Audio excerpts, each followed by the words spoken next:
Será que é possível resgatar o potencial transformador, revolucionário do movimento ambientalista?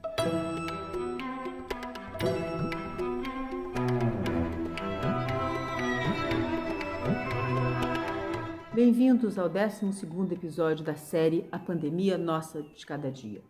Nessa série a gente fala sobre as relações entre a natureza, as formas que a gente lida com a natureza e a pandemia, essa do coronavírus, nossa de cada dia.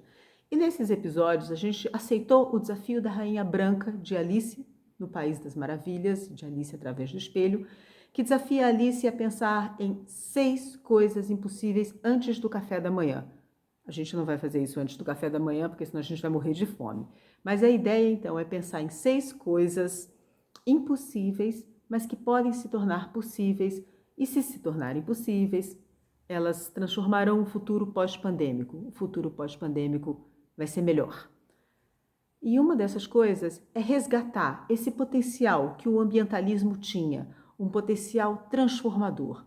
O ambientalismo que nasceu junto com os outros movimentos sociais na década de 60, movimentos de contracultura, se propunha a mudar o mundo, não sugerir um novo tipo de desenvolvimento ou alguns remendos no modelo de progresso que a gente tem, nada disso.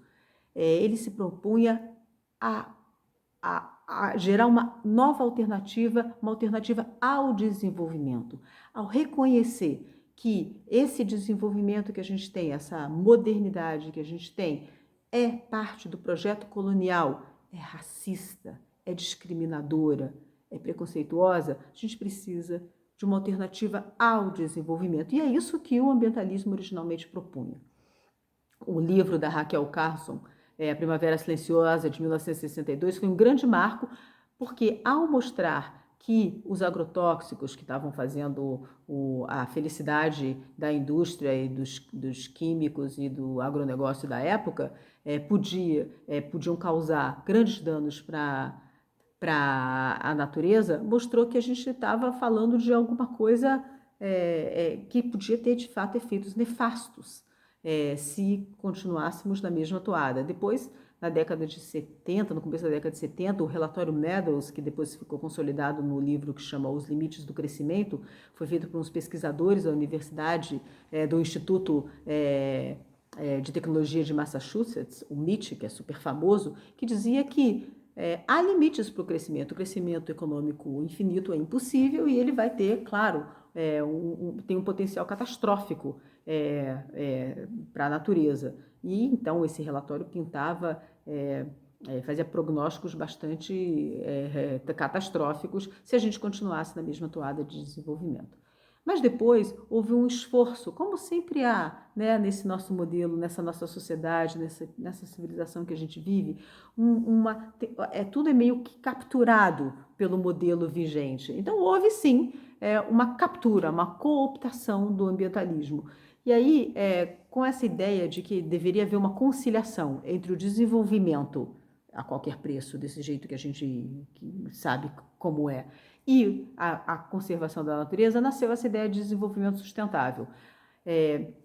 Apesar de que, se você pensar de uma forma teórica, pode ser uma ideia interessante, vamos conservar os recursos de uma maneira que o uso das presentes gerações não sacrifique o uso das gerações futuras. Na prática, isso não coloca uma agenda, não coloca uma maneira de fazer as coisas. Então, o resultado foi que o desenvolvimento sofre uns remendinhos e a integridade da natureza foi sacrificada. Isso a gente viu que, de quando o conceito de desenvolvimento sustentável se consolidou, na década de 80 para cá, é a época justamente onde a gente teve a maior destruição da natureza.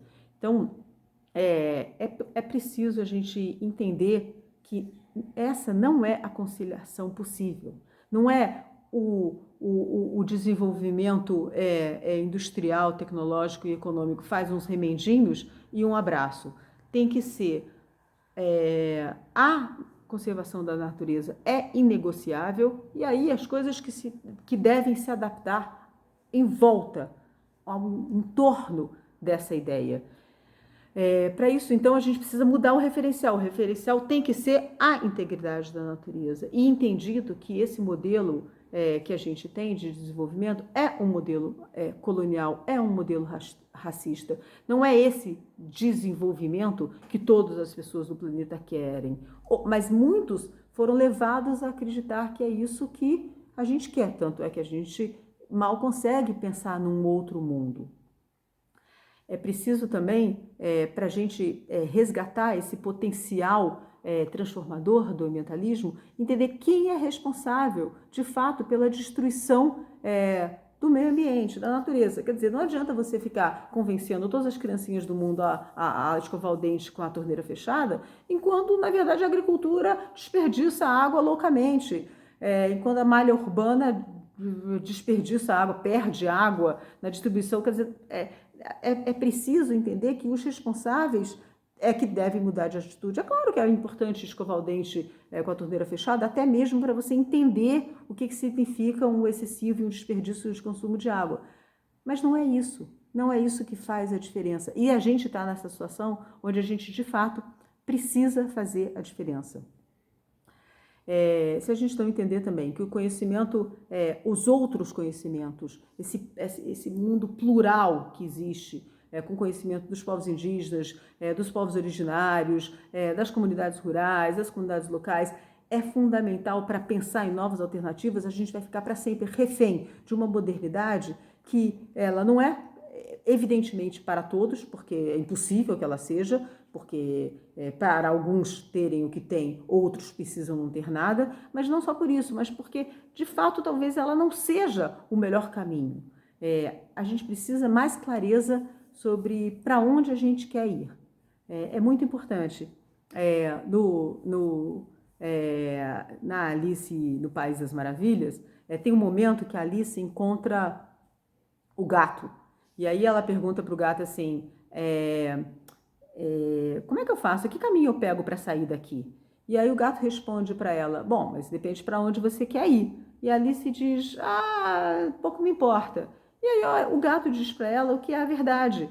Então, pouco importa que caminho você vai tomar também. Então, é muito importante saber para onde a gente vai. Agora, espero que a gente vá com imunidade e resistência.